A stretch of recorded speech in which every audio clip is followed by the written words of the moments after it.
ازيكم عاملين ايه؟ احنا طبعا لسه في شهر رجب. شهر رجب ده من اشهر الحرم، فايامه طبعا جميله، فمش عايزينها يعني تعدي مننا كده، لازم نستفاد بيها. فهنتكلم النهارده عن حاجه مهمه وهي الاستغفار. الاستغفار ده يا جماعه ده يعتبر زي كنز، يعتبر زي من المعجزات اللي ربنا يعني سبحانه وتعالى عملها للبني ادم ان هو ينقذ نفسه. وخصوصا احنا قلنا في الايام المفترجه دي، لان الاستغفار ده اللي بتواجهه اي مشكله او بتواجهه اي كرب او اي حاجه يعني من المشكلات اللي عنده في الدنيا دي كلها. فالاستغفار ده يعني بصي بيمحو الذنوب دي اول حاجه، بيقربك الى الله. وطبعا حاجه تانية ان هو بيرزقك الرزق الحلال. يعني لو عندك في الرزق يعني الاستغفار بيفك الكرب في كل حاجه، حتى في الرزق بيوسع الرزق وبيرزق البني ادم. يعني ورزقكم من حيث لا تحتسبون، يعني الرزق بيجي عن طريق الاستغفار. وخصوصا لما تكون يعني بتصلي قبل الفجر زي ما قلنا قيام الليل وتقعد تستغفر، فده تعتبر كنز وانت بتكلم ربنا سبحانه وتعالى. وما كان الله معذبهم وهم يستغفرون.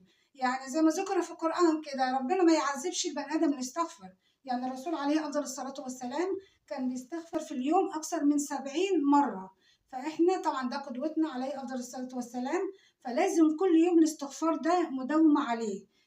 مع الأيام أنت هتتعود عليه كل يوم كل يوم. وأنت مثلا رايح شغلك في مواصلة استغفر، وأنت قاعد في البيت استغفر، في أي حاجة بدل ما تضيع الوقت على الفاضي. ده كنز وهيضيع منك في رجب. فشهر رجب ده شهر مفترض، فلازم الاستغفار ده يكون على طول. إذا كان في ضيق في الرزق ربنا بيوسعه، إذا كان في مثلا ناس عندها مشكلة يعني مشاكل كتير، الحياة يعني مشاكلها كتير، فربنا بيحلها عن طريق الاستغفار. إذا كان ناس طالب عايز ينجح، طبعا لما بيسهر بالليل وبيذاكر يعني ده برضو عند ربنا حاجة جميلة. فزائد إن هو ذاكر وتعب يستريح شوية فيستغفر. فالاستغفار مع الاجتهاد ومع الجهد ومع التعب بيجيب نتيجة جامدة قوي زي الاستغفار. فده كل ده حل للمشاكل وتغفير ذنوب. ربنا سبحانه وتعالى شايفنا وده كتاب مكتوب علينا وكل ده هنتحاسب عليه.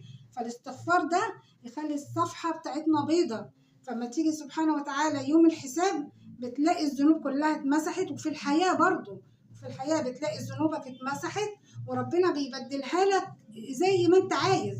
يعني لو عايز نجاح ان شاء الله بتلاقي مع الاستغفار. هي زوجية فيها مشاكل بالاستغفار، لو في مثلا تأخر في الإنجاب بالاستغفار، أي مشاكل بتواجهك بالاستغفار. وخصوصا كمان الرزق، كثرة الاستغفار بتجلب الأرزاق، يعني بتوسع الرزق. فطبعا من لزم الاستغفار جعل الله له من كل ضيق مخرجا ومن كل هم فرجا. طبعا ما ننساش الاستغفار في شهر رجب وشهر شعبان ورمضان. وكل سنة وانتم طيبين.